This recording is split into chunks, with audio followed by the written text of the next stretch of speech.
Welcome back to the OSM channel. If you drive a 2020 Plus Super Duty with the 6.7 liter diesel engine, two questions. One, where's the block heater plug located? And question two, when should you plug in your block heater? Well, for question two, we're going to have to take a look in our owner's manual, but for the first question, I'll show you where that plug is located. So first thing I want to mention, a block heater on a diesel engine is apparently not standard equipment. It's an option, so there's a chance your truck might not have a block heater. How can you tell if you have a block heater? Well, you're going to have to look for this plug. So this is the front of the truck, front grille, license plate. If you look at the top left corner of your front license plate, so you can see in front of this cooler, there is a plug.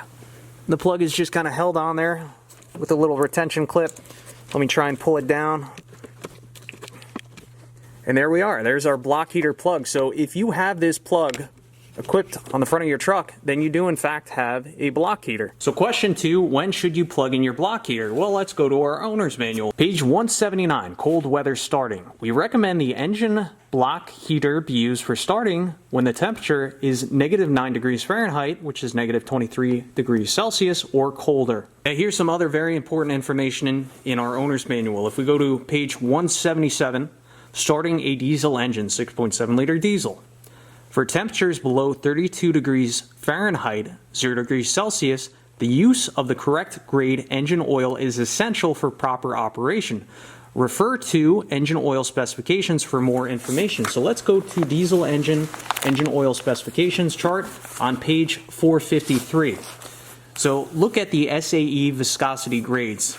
And if you look, we get the camera in focus, there's a temperature chart down here, and it shows you what oils are good for what temperature ranges. So the engine oil I use is 5W40, and it works well for my climate because it's very rare that temperatures go below 0 degrees Fahrenheit.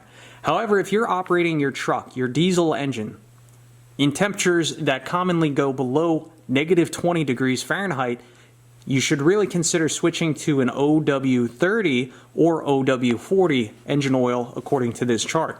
Now, what about the use of glow plugs? Well, I believe on this engine, everything is done automatically. You know, it's not like the older diesel engines where you have to turn the key a little bit to have that glow plug indicator come on.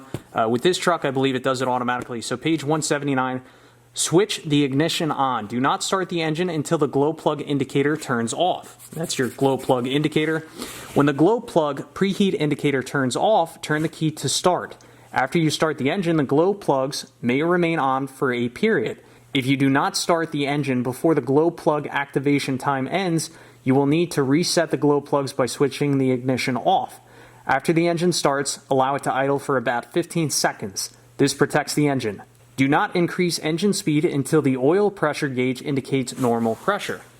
Page 178. When you start the engine in extremely cold temperatures, -15 degrees Fahrenheit, or -26 degrees Celsius, we recommend that you allow the engine to idle for several minutes before you drive the vehicle. Page 182 and 183, engine block heater, if equipped. Note, the heater is most effective when outdoor temperatures are below 0 degrees Fahrenheit. The heater acts as a starting aid by warming the engine coolant. This allows the climate control system to respond quickly. The equipment includes a heater element installed in the engine block and a wire harness. You can connect the system to a grounded 120 volt AC electrical source. Using the engine block heater, the heater uses 0.4 to 1 kilowatt hours of energy per hour of use. The system does not have a thermostat. It achieves maximum temperature after approximately 3 hours of operation. Using the heater longer than 3 hours does not improve system performance and unnecessarily uses electricity. Now, the other text I didn't read here, you can read it if you so choose, but these are just basically good practices. You know, make sure your vehicle is parked in a clean area, use an appropriately sized extension cord, don't use multiple extension cords, you know, things of that nature. And they say it's most effective below 0 degrees Fahrenheit. So here's what I typically do. When it gets to 5 degrees Fahrenheit, about 3 hours before I plan to start my truck, I plug it in. Now, if you're using your truck every day and you typically have temperatures at or below 0 degrees Fahrenheit, you can get a heavy-duty timer, and you can set that timer to automatically turn on your block heater about 3 hours before you start the vehicle. That way you're not wasting electricity unnecessarily. Now, I have started my truck at 0 degrees without having the block heater plugged in, and there were no issues starting. It really fired right up.